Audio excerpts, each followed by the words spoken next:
Felix Kammerer and Daniel Bruhl star in Germany's entry for Best International Feature at the 95th Academy Awards, All Quiet on the Western Front on Netflix. I'm Denton Davidson for Gold Derby. And Felix, this is your first film. So what an introduction. Congratulations. And you play Paul, an innocent young man who really has no idea what he's gotten himself into. He's just kind of a young kid who thinks he's going off to be a hero. So I'm curious, what was your reaction when you first got this part for your first film? You're the star of this epic war drama. Yeah, it's a crazy moment when I got the message when I was sitting in a park with friends and we were having a picnic, and I got a call from the director and the producer, and they told me we're going to see us in Prague.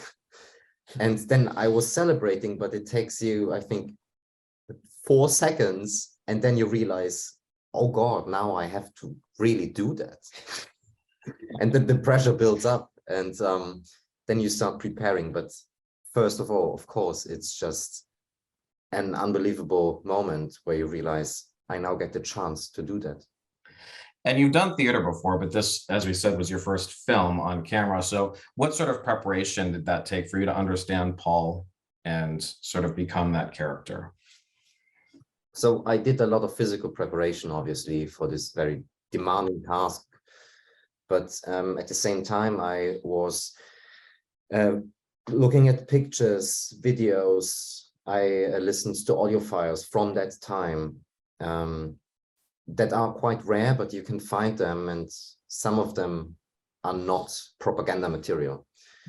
And but what really helped me the most was there's an archive online of letters from the front from that time, and I read around 2,500 letters from the front, soldiers writing to their families, and that's just really touching and heartbreaking because you can see the handwriting and little drawings, and it brings you to that time.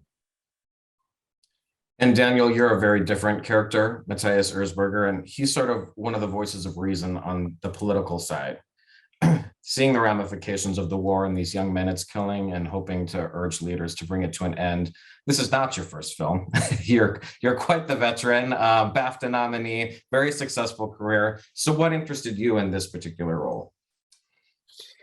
Well, first of all, the reason that this famous novel had never been adapted in its original language in German was an epiphany when my partner and friend Malte Grunert at Amusement Park Films called me one day and said, there's a new adaptation, it's in English, but we have to do it in German. And that was so appealing, especially after reading the script. And what you mentioned, the storyline, including my character, is not something that is in the book. That is also something that I find always interesting and intriguing and bold. If you touch a holy material such as this famous book, which had already been adapted cinematically in a masterful way back in the days, to do something new with it. And by this storyline, you add some very interesting historical and political context. And dramatically speaking, film-wise, it was interesting to go back and forth in that last third of the film, in between going to the trenches and then back to the train. And you realize it comes down to a couple of powerful men signing that document, and most of them not willing to do so. So I was interested in playing the only human voice there, a guy who was a pacifist, a liberal conservative, who was the only one willing to end that madness and kept pushing for it, So that's what interested me. And he's a real person. I mean, obviously the war is real and the experiences are based in truth, but Matthias Erzberger was a real Catholic politician. And did you know about him before this? Because obviously in America, this is not something we're taught in history. But what sort of historical figure was he for you? Yeah, to be honest, I didn't know that much. I mean, we discussed the First World War and the novel at school. But I don't remember having learned that much about Matthias Erzberger, and he's a very admirable, fascinating figure who, was a man of strong convictions and values and morality, and was a professional politician who climbed up the ladder coming from, Germany's south, the province, and ended up in high politics in Berlin, and was very brave because he had been targeted by the far right very early on and throughout his whole career. He was opposing against the colonial politics of the German Reich. He wanted to fight for this peace treaty. And it's also interesting to see that film because what then happened, the consequence of that peace treaty that it had later on in German history, and how, for instance, Matthias Erzberger was used and instrumentalized by the Nazis then, and seen as a traitor and was a scapegoat. So this what happens there in the train is a crucial, very important moment in European and world history. And in fact, this man was then killed by extreme right nationalists later on. The impact, the importance of that man and that moment in Compiègne was something that was, such a smart idea for me to depicture in the film. And I'm curious of both of you, had you read the book, and then also had you seen the 1930 American film? And if so, I'm curious if that's something you like to revisit in doing this, or if you try to avoid that and just go with what's in the script. Maybe Felix, start with you. Yeah, so I didn't read the book in school like many of my friends. I think you read it in school too. But I read it during my studies, my acting studies in Berlin. And then I also watched the film version of 1930 and the one from 1979. Because I know a lot of friends who don't want to do that. They want to, dilate their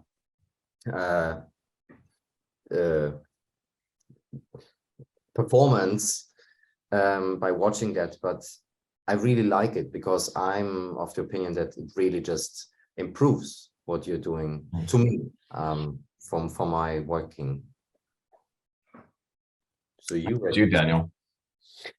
Yeah, well, I seem to be one of those who doesn't want to get intimidated too much by. So I had seen both films, but back in the day. So I didn't want to rewatch it for that purpose. I mean, and I knew that, for instance, that new storyline and my character are not in the previous versions, but still, so it stands there so solidly, especially the Milestone film. It's just a masterpiece that I find it hard to watch it just before you start doing a new adaptation, because it was so challenging to touch that book that is the most read book in history of German literature now, and then having that cinematic masterpiece was, quite intimidating.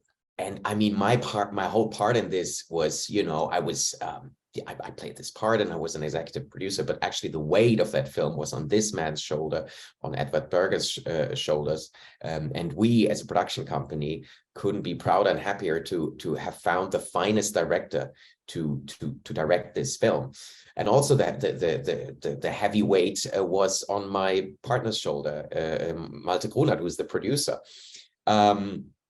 So with these bars that were so high in dealing with that material, and on top of that, dealing with a pandemic which was going on at the time and really hit a peak in Prague. I thought whenever I came in and then fortunately was able to go back home while these guys were staying there all the time, every day that we accomplished our work or they accomplished their work, I was just happy that the whole thing did not collapse because the circumstances were horrific. So yeah. Felix, what was it like for you when you got into those trenches? How was that? What was that feeling? Just because I imagine it was like, okay, this is real now. I mean, it looks incredibly real. What was that moment like for you? Well, it is really real because you're walking into that field and you have 3 football fields of mud and dirt and water, and then you're not even having the tanks. So the moment the tanks arrive and the flamethrowers, and we had hundreds and hundreds of extras And that's really an experience, because you feel the company is coming to town. It's really a little village that's forming up there.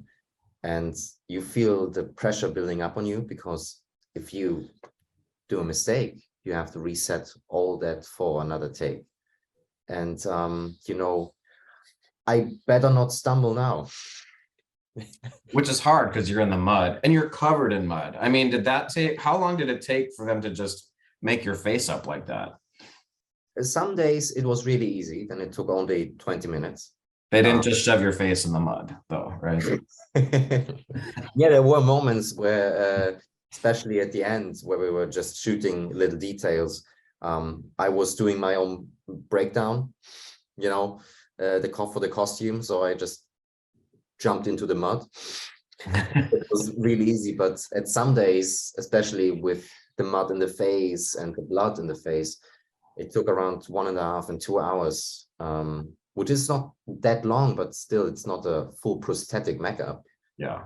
In the end, it's really just earth. But it reminds me of, do you know that book, Michael Caine, about acting and film acting? And it might have been his first job too, that he did a war film. Oh. And he talks about a long shot that included grenades, explosions, and he just had one line at the very end of the shot. Oh no! And then, of course, what came out was like, so it just reminded me of that, which is, but the panic. Oh, now it's happening. Now and at the end, we have to goodbye in Ramona. Do it again. Oh God. And there are some heavy scenes, though, in this movie. I mean, there's, like I said, there's bombs, explosion, fear, tears. What was the most challenging part of all of that for you as an actor? I think the most challenging part was, funny enough, it was the physical part. Because in your mind, you can really go to extreme lengths, and you can stretch your borders. You can really expand in your mind, but your muscles, they have just a finishing line. They have an end. And if you ran for 12 hours through mud with 90 pounds of equipment on you, and it's 4 degrees Celsius cold, there's some point where your muscles they close down. And as hard as you want to walk, you can't.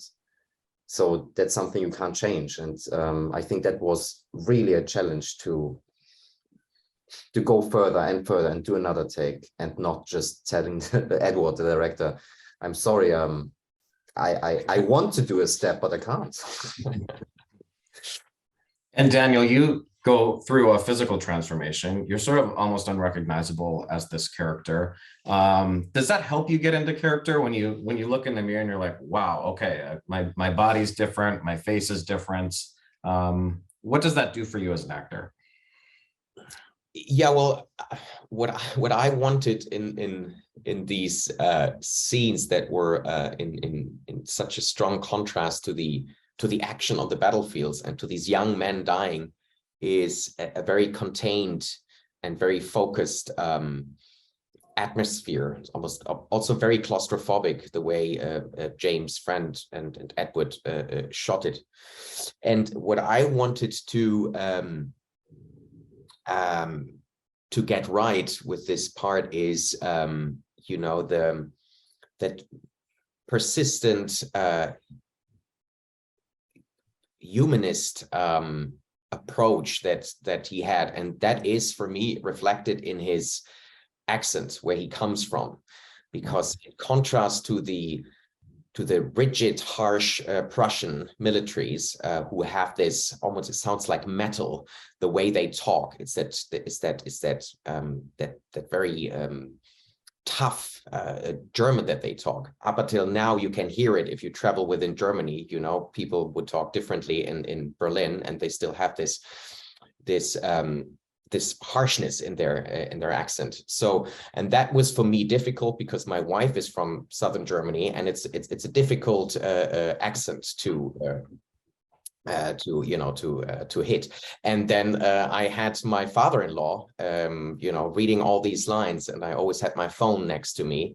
I'm still not sure if he would approve of my final performance, but I wanted to sound determined but soft. I wanted to be the only human being in this on that train, and so that was to me the most crucial, even more than the physical. To become a bit bigger and to have a certain gravitas, but that for me was one of the keys for that little part was that the voice and the accent. And I also found it very interesting what Albrecht Schuch did, because he decided to have an accent which is also not his, which sounds very working class because it's in an industrial area of Germany. So I found it very smart that he went for that.